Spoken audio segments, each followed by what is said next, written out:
ఈ రోజు రెసిపీ వచ్చేసి సేమియా ఉప్మా. మార్నింగ్ టైంలో బ్రేక్ఫాస్ట్ కి సూపర్ గా సెట్ అవుతుంది. తొందరగా మరియు హెల్తీగా, అదే విధంగా పొడి పొడిలాడుతూ చేయాలి అనుకుంటే ఈ వీడియో ఎక్కడా స్కిప్ కాకుండా చూడండి. ఈ వీడియో చాలా మంది చూస్తున్నారు కానీ చాలా తక్కువ మంది మాత్రమే సబ్స్క్రైబ్ చేసుకున్నారండి మన ఛానల్ ని. వారిలో మీరు కూడా ఒకరేనా? అలా అయితే ఇప్పుడే మన ఛానల్ ని సబ్స్క్రైబ్ చేసుకుని పూర్తి వీడియో చూసి ఈ వీడియోని లైక్ చేయండి. Hi friends, welcome to Anfa kitchen pest.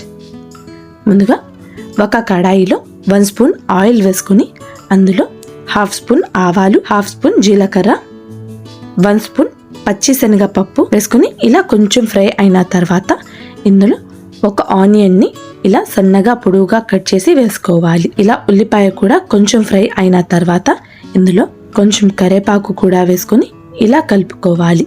ఇందులో 2 పచ్చిమిర్చి, ఒక టమాటాని కూడా ఇలా సన్నగా కట్ చేసి వేసుకోవాలి. టమాటా సాఫ్ట్ అయ్యేంత వరకు ఇలా బాగా కలుపుతూ ఉండాలి.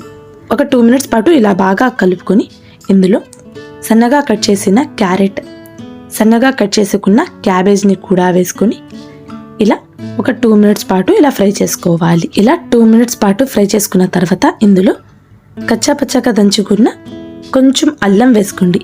ఈ అల్లం అనేది పూర్తిగా ఆప్షనల్ అండి, కాకపోతే వేస్తే బాగుంటుంది. ఇలా 2 మినిట్స్ పాటు ఫ్రై చేసుకున్న తర్వాత ఇందులో 1.5 కప్పు నీళ్లు వేసుకోవాలి.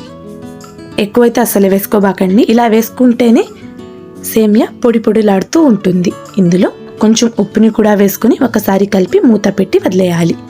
ఆ లోపల సేమియా ఫ్రై చేసుకుందాం. ఒక ప్యాన్లో 1 స్పూన్ ఆయిల్ వేసి 1 కప్పు సేమియాని కూడా వేసుకుని ఇలా ఫ్రై చేసుకోవాలి. ఆ లోపల ఎసరు మరుగుతూ ఉంటుంది కదండి, ఇలా ఫ్రై చేసుకున్న సేమియాని ఈ ఎసరులో వేసుకోవాలి. ఇలా వేసుకొని ఒకసారి ఇలా బాగా కలుపుకోవాలి.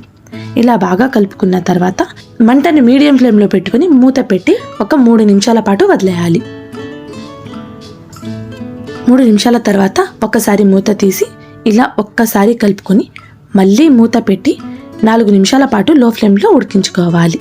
ఇలా చూసారా ఎంత పర్ఫెక్ట్గా, ఎంత పొడి పొడిలాడుతూ ఉందో. ఇప్పుడు ముందుగానే ఫ్రై చేసుకున్న డ్రై ఫ్రూట్స్, కొంచెం కొత్తిమీర కూడా వేసుకుని ఇలా కలుపుకుంటే చాలా టేస్టీ మరియు హెల్తీగా ఉండే సేమియా ఉప్మా పొడి పొడిలాడుతూ రెడీ అవుతుంది. మళ్ళీ కలుసుకుందాం మరో టేస్టీ రెసిపీతో.